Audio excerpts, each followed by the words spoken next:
Oi, pessoal do sétimo, sejam bem-vindos a mais uma aula de geografia. E na aula de hoje, eu tinha falado que a gente ia tentar fazer toda a região sudeste, aspectos naturais e econômicos, mas não vai dar, a região sudeste é muito grande. Então é melhor a gente fazer, de acordo com divididozinho, sabendo o que vamos aprender, do que ver muita coisa ao mesmo tempo e não conseguir, tirar daquilo de uma forma positiva. A próxima, que é a região sul, vai dar para a gente fazer aspectos tanto naturais como econômicos, porque é uma região pequena, limitada, então dá para a gente fazer o conteúdo é pouco, resumindo a conversa, né? Mas a região sudeste não terá como fazermos os dois. Mas não se preocupe, acredito que vai dar tempo da mesma forma da gente terminar, só que nossa carga de exercício vai ser maior, até porque eu não quero passar mais atividade avaliativa, vamos dizer assim. Eu vou estar passando trabalhos para vocês a partir da próxima semana. Essa semana já era para ter feito isso, tá? Mas tudo bem, vamos fazer a partir da próxima semana, fazendo atividade e eu passando algumas atividades extras para casa, que aí vai contar como ponto de participação, de trabalho, enfim, para a gente estar avaliando de outra forma vocês, tá? Porque a gente precisa fechar essas notas antes do dia 10, tá? Porque depois do dia 10 é férias, então a gente não trabalha na férias, então vamos fazer isso. E aí vocês vão resolver a página 63 e 64, tá ok? E que é do que eu já conquistei, né? 63 e 64. E agora vamos ver a região sudeste. Bom, gente, a região sudeste, ela é a região, vamos dizer assim, economicamente mais favorável, porque foi ali na região sudeste que aconteceu o desenvolvimento da industrialização, na questão da expansão tanto de urbana, né, como industrial. Então, é uma das regiões também que os aspectos físicos, né, climáticos, de vegetação foram bastante prejudicados pela ação humana, ou prejudicado ou transformado pela ação humana. Então, se a gente vê de todas as regiões, a região sudeste é a que mais tem essa característica, tá ok? Por causa do seu histórico. E aí vemos que a região sudeste, aí na página 3, essa região ela é composta, né, boa parte do seu território por planaltos, né? Planaltos de rochas sedimentares, tá? É o que mais compõe aí o território. Só que temos uma pequena parcelinha que é por rochas cristalinas, né? E as rochas cristalinas, elas são conhecidas por serem minerais metálicos. Então, esses minerais metálicos, né, eles influenciaram bastante na nossa economia desde o do período colonial. Por quê? Porque ela está localizada, né, na Serra dos Espinhaços, que é ali na quadrilátero ferrífero, uma rica área de minerais de Minas Gerais. Então, essa área é uma área muito rica em Minas Gerais, tá? Porque justamente ela é composta por rochas cristalinas que ganha essa característica, né? Que existe nessas rochas cristalinas minerais metálicos, tá ok? E aí depois temos as depressões, né? E depois das depressões temos uma pequena parcelinha de planície. Então vemos que a região sudeste ela é a região mais alta do nosso país, tá ok? Isso a gente vai vendo no decorrer, né, desse vídeo. Então vocês vão resolver aqui a página 4, tá ok? É isso. Tá? Analise um mapa para ver aí. Que vemos aqui, ó, que as depressões estão na área de Minas Gerais, São Paulo. Boa parte dos planaltos estão localizados. Planaltos de rochas sedimentares estão na área de Minas Gerais. E de cristalinas, né, estão ali entre Minas Gerais e São Paulo, tá? Ok? Que essa aqui, ó, temos aqui, ó, rochas cristalinas aqui no ponto 4, tá? Que é aqui o ponto 4 é o Planalto da Chapada Bacia da Parnaíba, que é aí onde a gente vai ver nas questões da hidrografia. Pausar, gente, que eu deu vontade de espirrar agora, eu tive que pausar o vídeo. Aí vamos lá. Aqui ele coloca, ó, nessa unidade de relevo, nos planaltos, também situada uma área de planalto popularmente conhecido como Serra de Espinhaço, eu já falei para vocês, que se estende na proximidade de Belo Horizonte, Minas Gerais, até o Vale do Rio São Francisco, no centro-oeste, na Bahia. É importante vocês saberem disso, sabe, sobre essa questão, que é uma área elevada, porque aí quando a gente for ver tipos de clima, que eu acho que já dá pra gente entrar nessas características de ponto mais alto, abram aí a página, vejam aí esse mapa da página 6, que a gente vê a região sudeste, do sudeste, hipissometria. Essa hipissometria, né, é um mapa que mostra a elevação do terreno. Então aí a gente vai ver de 1.200 metros, né, que seria essa área mais escurinha, e aqui temos de 800, né, que é essa mais roxa. Então a gente vê que é uma área bastante elevada. A gente observando isso, que é uma área bastante elevada, vamos notar, né, que essas áreas elas vão influenciar também no clima e na hidrografia do lugar, tá? Nessas áreas que o relevo, né, ele é mais baixo, que é no caso das depressões, ok?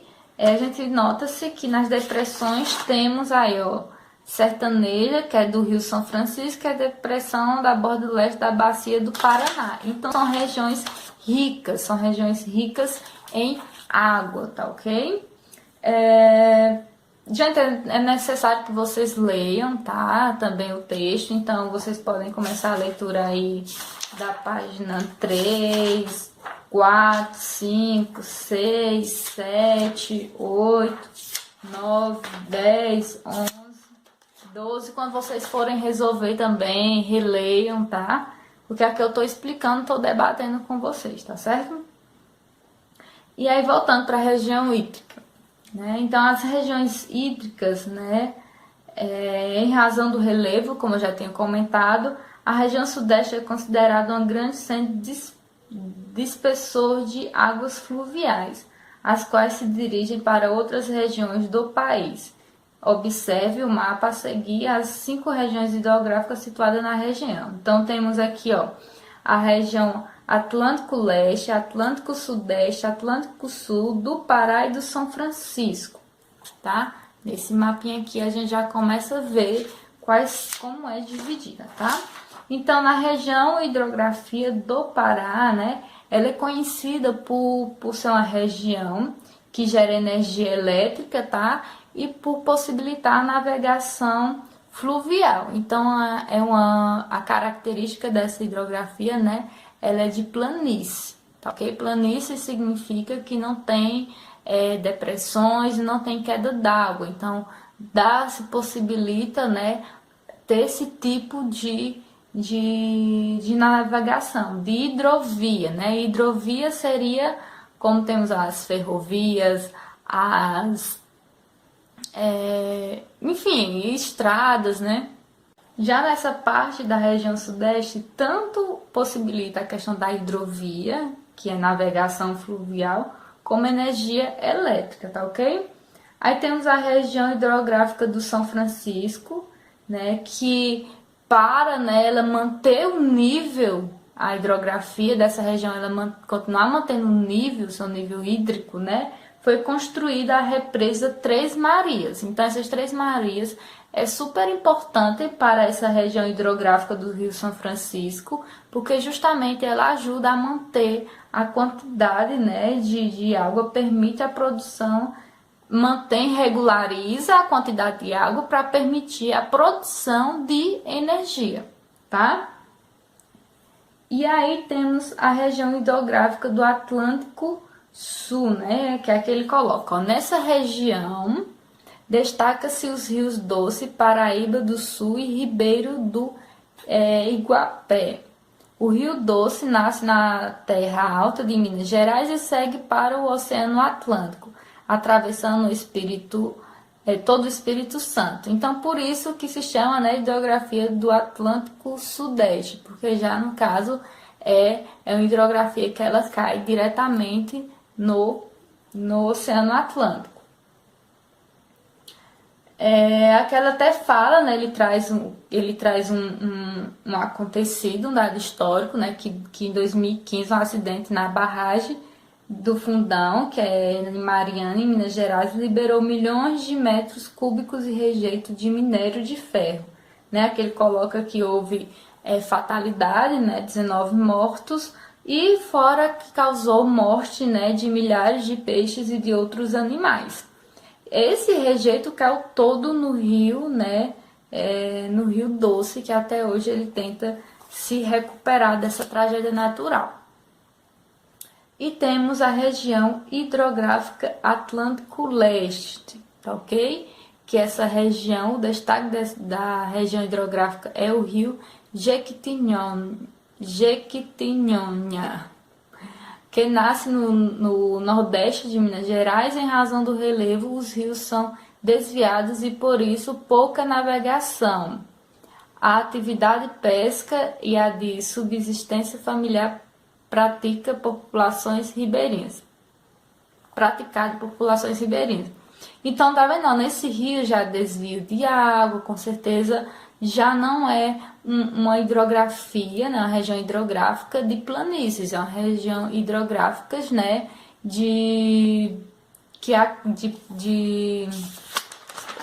eu esqueci o nome agora, tá? De depressões, tá ok? Então a gente já começa a perceber essas características, porque isso vai nos mostrar o clima dessas regiões. Então, se a região ela é mais plana, ela não tem serra, então a gente já começa a perceber, né, que nessas regiões temos influência do clima tropical continental, tropical de altitude. Essas regiões tropical continental, então a gente já vê que são regiões menos altas. A influência desse clima, né, será um clima úmido, tropical continental, essa região aí na página 10, tá mostrando esse mapa. A tropical continental, o clima será mais úmido, com temperaturas elevadas e com bastante chuva, né, durante todo o ano, com chuvas bem demarcadas, tá?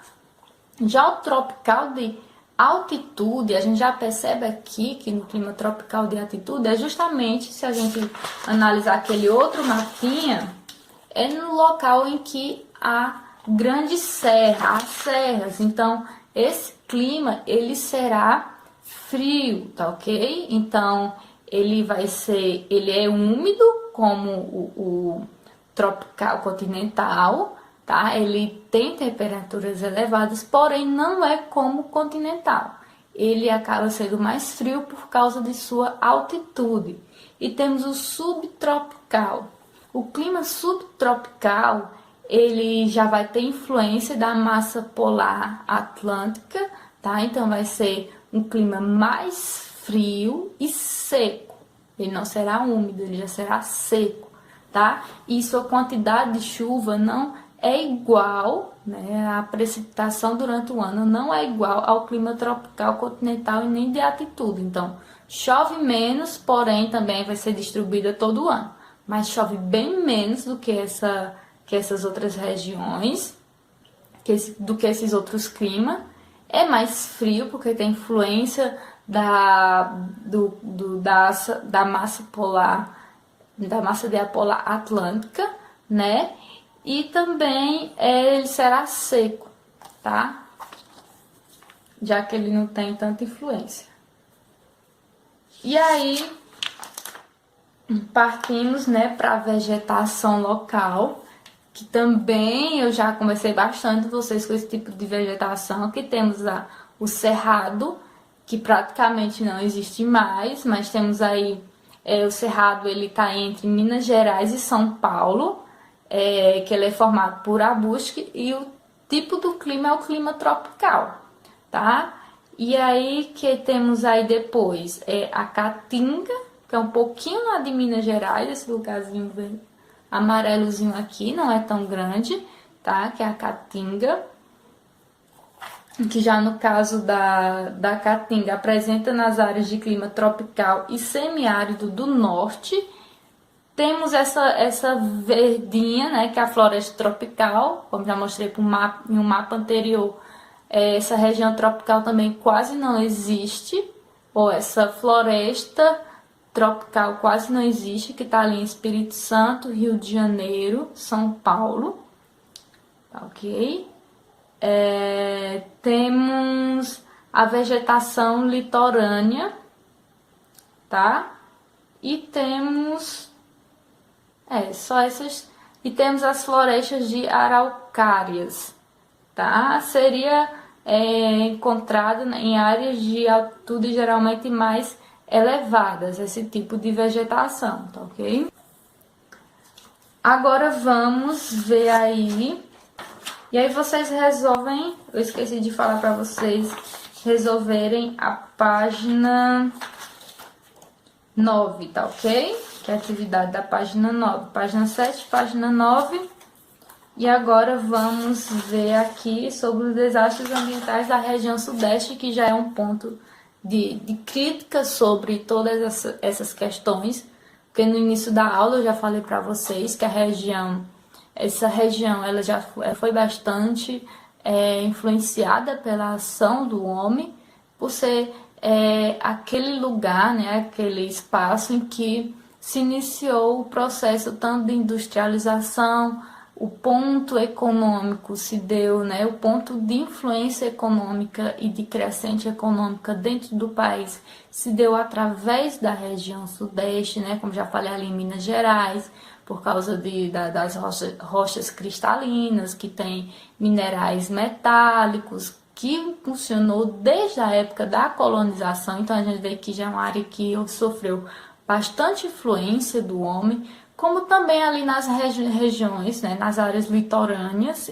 por onde a urbanização se iniciou, cresceu bastante, né, por causa também da industrialização, enfim. E como eu já tinha falado em algumas áreas, esse tipo de vegetação é bastante fluente, né, influencia bastante na questão de criação de animais, e é isso, tá? De animais, da agricultura. Então, há um processo, né, nessas cidades, nesses lugares, sobre a questão de desastres ambientais, bastante conhecida nacionalmente. A gente vê isso até quando vê sobre essas barragens que estouram e inundam cidades, prejudica a biodiversidade do lugar, matam vários animais, prejudica espécies. E aqui, ó, o desenvolvimento das cidades ocorre com a utilização do espaço natural, de seus recursos. Então a região sudeste é uma região bastante rica, né, nesses aspectos. Então ela se torna a mais populosa, a mais povoada, a mais urbanizada do país. Então daí a gente já vê que essa região, né, ela já sofre bastante influência das ações humanas. As suas paisagens ela já começa a ser modificada, não apenas com aspectos naturais, mas claro que os aspectos humanos e sociais vão influenciar bastante na mudança desse espaço, da paisagem desse espaço, da vegetação desse espaço e do relevo, tá ok? E nessa página ele vai trazer o quê? Ele vai trazer que junto com esse crescimento dessa população, não há políticas e projetos públicos para que a cidade se urbanize, mas se urbanize de forma organizada, para que não prejudique a vegetação nativa, para que não prejudique o relevo, né? Porém, não é isso que vemos. Como já mostrei algum mapa para vocês nas aulas anteriores, vemos que a floresta tropical é bastante complicada, é bastante prejudicada, quase não existe. Já o cerrado também quase não existe. Então, são áreas que influenciam bastante no crescimento econômico, porém, não se pensa em projetos para estar aí, né, fazendo com que essas cidades cresçam, óbvio, mas que proteja a sua vegetação original. Então toda essa degradação, né, dessas regiões vem através tanto de ocupação de áreas inapropriadas, como rios poluídos, depósitos inadequados de resíduos sólidos, no caso, utilizam bastante rios ou áreas, né? Sabemos que o Brasil hoje utiliza mais aterros sanitários e lixões, que não é adequado para o nosso solo, para o nosso relevo, tá? E aí aqui ele mostra muitas tragédias que aconteceram, tá? Por causa dessas questões.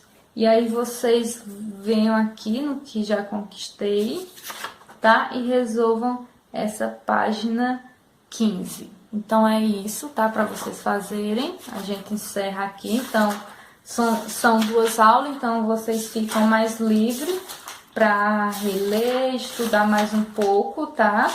E resolver as questões da página 4, da página 7, da página 9 e da página 15, tá? São essas questões que vocês vão resolver, aí vocês ficam livres para essas. Temos o que? Só vamos dizer aqui 20 minutos, então vocês têm aí mais de 40 minutos para fazer essas atividades, tá ok? E próxima aula já vou trazendo trabalhos elaborados para a gente estar estudando e resolvendo, tá? E finalizando essa parte do Sudeste. Da região Sudeste, que é aspectos econômicos, tá? Então, um beijo e até a próxima.